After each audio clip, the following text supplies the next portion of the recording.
The cabin air filter in 2013-2018 Nissan Altimas is located behind the passenger side glove box.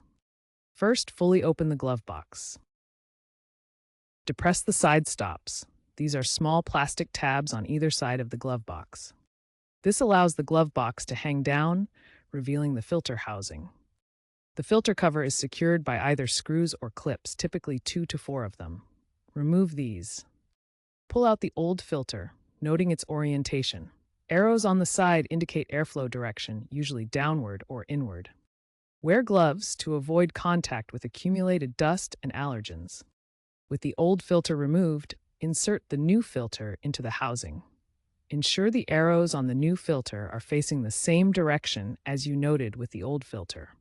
This is crucial for correct airflow. Replace the filter cover and secure it with the screws or clips you removed earlier.